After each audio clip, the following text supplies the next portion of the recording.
Ассалаумағалейкум қазақ елі, мәңгілік соға берсін самал желі.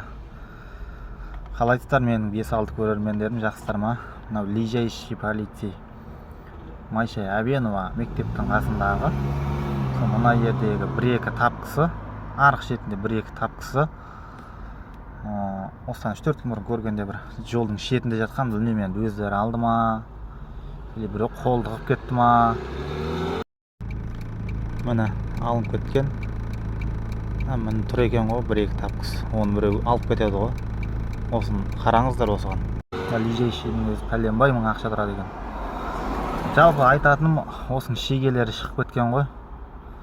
Осының шыққанда жаңа тапқысын алынған, сол жердің шегелері шыңғап тұр. Соны полиция, жол технадзор дейміз ғой, соның басшысы және де жол бөлімі. Соны қарасаңыздар екен. Сосын Хлазавод районында да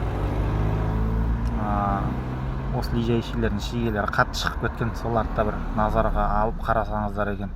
Күні кеше новый 4 болған алдында мен сол тиесілсе кім жауап береді оны? Ешкім жауап бермейді, конечно. Сондықтан осыны назарға алып, қадағалап қарасаңыздар екен. Жол бөлімі, технадзор, сосын қаншама коммунизм районында қаншама жерде знактар төмен түсіп кеткен. Андай знактар төмен түсіп кеткен, төмен қарай. Сосын біреу қисайып жатыр, соларды да қарап, жаңағы жейтін нандарыңызды адалынан жесеңіздер шошым. Нұрмаханов көшесінде мына жердегі знак төмен құлаған ғой. Енді мына жақтан қатты бір автокөлік келетін болса, главный мен де ойлайды тағын, мына жақтан кеткен автокөлікпен ДТП болады. Сосын не болады? Айналайын жан балам, құладың ау сен жаман. Ауырған жоқ па, бір жерің болады. 1 ай болды сосын тұрғанда, 1 ай. Осыны істеп қойса болады ғой.